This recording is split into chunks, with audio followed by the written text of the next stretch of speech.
the barely even anybody is gonna watch this video.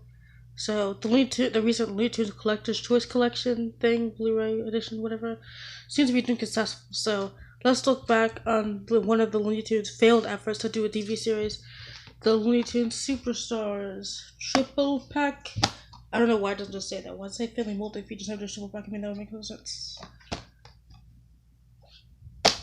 So anyway, a little bit of history for those you guys don't know. All the way back in the 20 years ago of 2003, this Looney Tunes Golden Collection, which is Looney Tunes first on DVD, not counting crappy quality bonus features and random other movies. But yeah, this is Looney Tunes' first dedicated collection. It had all the special features and bonus features and cartoons and stuff. And there were 6 whole volumes, and they actually have volume 1. I don't know if I'm going to do a review on it, but yeah. But anyways, after like 2008, they just stopped doing it, and I think that in between 2003 and 2008, when the Golden Collection was coming out, that's when Warner Bros. Actually cared about DVDs. But ever since then, they just stopped caring and just lazily trashed together bootleg DVDs that they just didn't put any effort into. And then 2 years later, in 2010, they started the Platinum Collection series because there was new Looney Tunes Resurgence, I guess, which lasted 3 volumes because they ran out of money to do remastering. But that was because they were also doing these at the same time, which also had new to DVD shorts. So yeah, that's stupid. Plus, for the Platinum Collection, they had to remaster them for the 1080p Blu-ray. And they're making DVD versions, which is stupid because I'm pretty sure a lot of those would have been previously released on DVD anyway, so that's stupid. And there's also no extras on the DVD. But yeah. Also, they did the Essential Bugs Bunny and Daffy Duck. I have the Bugs Bunny one. I made a really awful review of it that you shouldn't watch, ever, for any reason. And they also did Looney Tunes Unleashed and the Best of Bugs Bunny, which just had 3 shorts up there. What the fuck was even the point in making it?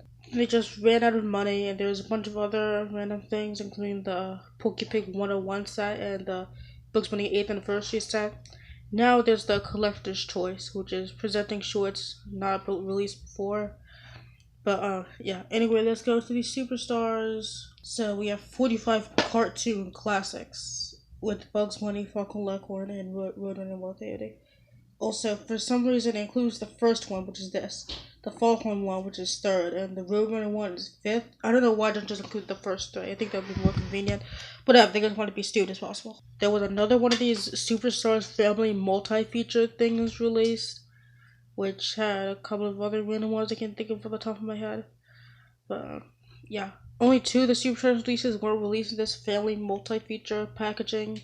Well, so technically, there's 9 Superstars since there's 9 Superstars since there's one that's only released in Region 2. So before I actually view the DVDs, let's take a look at the packaging, and oh boy, is this a treat. Let me answer my own question by saying no, it is not a treat. It's literally the worst packaging in existence. Well, the back case design looks decent. And it shows all the descriptions and also a picture and stuff. But then on the inside, and it's just ruined. The discs are stacked, which is the reason why half of them just don't work. Well, I think that the Bugs Bunny one skips, but not the other ones for some reason. I guess because I just barely watched it. But yeah, it's just all cracked and creaky and gross. And this one is the only one that has art on it, while the other 2 just have this blue-like art because they're too lazy to actually draw anything. But yeah, anyway, this packaging is just awful. Now onto the actual DVDs. So the Bugs Bunny one is kind of awful. First off, there's no extras, which I'm not really too mad about as long as the presentation is competent, but it's incompetent. So it includes 15 shorts, most of them being from Ron Gibson and Frisk Reeling, which I really like. But there's 2 Chuck Jones shorts, and both of them were really awful. Well, Lumberjack Rabbit is okay, but Madison Mars Hair is so incredibly boring.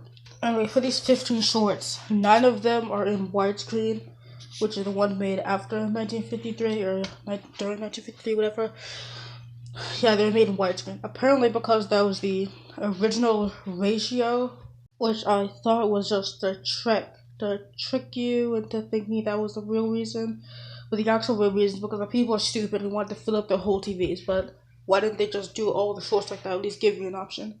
Which leads me to believe that that actually is the original ratio, but even still, why even crop it like that to begin with? The cropping isn't like extremely awful, but it's still distracting. It just makes the awful quality on some of these shorts they give more shittier and worse. It's basically the only big complaint that I have with this collection. But the selection of shorts is good, barring the two Chuck Jones shorts. But the quality is decent. For the first six shorts, they're in the correct ratio. The quality is good, but when they crop it in widescreen, some of the shorts just look kind of grainy and awful. The quality is really bad. And also, these shorts are presented in chronological order, which I didn't notice until like a really long time after I got this. So yeah, I don't know if it was done like that on purpose, but yeah. And there actually is nice including chronological order because you can really see the decreasing quality in the animation and writing. Anyway, let's move on to the Farquhar website, which is the best of this collection. Mostly because the Farquhar is in my top 5 favorite characters. Anyway, this set actually gives you the option of choosing a full screen and widescreen, but after an incredibly long warning that is 36 seconds, and yes, I counted, it gives you an option, which is good, but on widescreen it just lies to you and says that it shows like a bunch more on the sides when it actually just shows like a tiny little bit that I don't think was ever actually meant to be seen anyway. Maybe, whatever. And it shows like a tiny bit on the sides, but it's not really even that important. Anyways, but yeah, please gives you the option this time, and the quality is good, and yeah. This one also has 15 shorts, but they're already going back on the new to DVD promise, I guess. With from recycled short, A Broken Leghorn, but it's given a new transfer from the Golden Collection. On the Golden Collection, the transfer for that short had like a slight gray tint on it for some reason, but in this version, it doesn't. Really end up re-releasing this short to give it a better transfer. I think they just released it just because. Also, according to the Looney Tunes Wiki, it said that the show was given a new widescreen transfer, which I guess is technically true. And the collection is good, but notice that it says Falcon Leghorn and Friends. What does that mean? Well, only none of the shorts are Falcon Leghorn. The other six are just random other one-off shorts, all of them directed by Rob McKimson, except for these last two, Speedy Gonzalez rip-off Mexican Crows that just slapped up here for no reason. They're directed by Frizz Freeling. I don't even know why the hell they're even up here. They're literally the worst shorts in existence. Well, actually, Two Crows from Tacos is decent, but Crow's Feet is boring with horrible animation. Why did they even put this up here? Why didn't they just make an all Falcon collection? Do we have to slap these random other shorts up here, thinking that it will convince people to more buy them? That's stupid. And also, Falcon doesn't really get much respect on home video anyways. He barely has any shorts released on the Golden Collection, and many would have other release anyway. We get like a billion shorts on Bugs Bunny per collection, but barely even any other characters that aren't Daffy or Porky or Sylvester or Roadrunner or anything. There's barely any Falcon shorts even released. My brother actually made a handy dandy Falcon Leghorn home video guide for all of you guys to enjoy and read. But yeah, anyway, I'm scrolling through this list, and as you can maybe read, then yeah, you will see that there's barely even any of it released on DVD that isn't recycled from other things. Out of the Robert and Walla Coyote set, which is a weird one. Instead of including classic shorts, it includes shorts that aren't the classic shorts. Apparently, when the set was busy coming out, they had a list of shorts and included a bunch of classic shorts. But then they just decided to change it last minute for no reason. Instead, we get a bunch of newer stuff from like the 2000s. We get 3 theatrically released Looney Tunes 3D shorts, which is Rabbit Rider, Fur Flying, and Coyote Falls. Also, another one, Flash in the Pain, but that just never was released for some reason. Then we have Little Go Beep, Chariots of Fur, made by Chuck Jones in the 90s, and the other 10 shorts are just incredible classics from the Patty Fu and Looney Tunes era, aka the worst shorts ever. I haven't seen many of them besides these because I value my existence, but why are these even up here? No one was clamoring for this. 9 of the infamous Lariva 11 are included here, plus one directed by Rob McKimson called Sugar and Spice. So, yeah. Just Plain Beep and Red Run Sweet Roadrunner I don't think were ever released anywhere. Such a shame. There's a bunch of other cartoons, so they could just make this like a Roadrunner and Wild Coyote highlight reel instead of just making all these crappy cartoons. Yeah. Well, just the Louisville 11, the Patty Feeling ship cartoons are shitty. Anyway, now that I review these DVDs, then why did it fail? Well, it's kind of completely obvious. They ran out of money, which is also the reason why the Gordon collection ended up failing. That and that there was no sales, which doesn't happen to the Platinum collection, but it's still decided to make one more after Volume 2, even though there's barely any sales. But anyways, in between this one and this one, there's the Sylvester and Tweety Superstars, which is all previously released stuff. Because they plan in these Superstars waves to have one that's previously released or to save money. But I think they could have saved more money by just not even making it in the first place.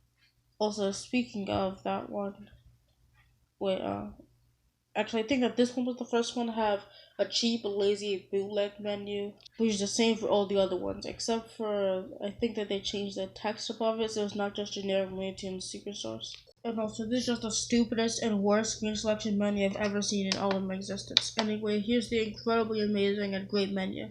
Please feel the heart, soul, passion, direction, and effort and love they have for original tunes when this is the menu. There's like just a bunch of shitty star cards slapped together, and this one doesn't even have shading. It's like a third result on Google.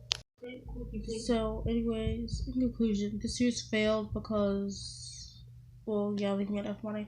But I think it would be better instead of just trying to make a new DVD and putting incredibly awful shorts up here. I think they could have just made like a highlight reel or something.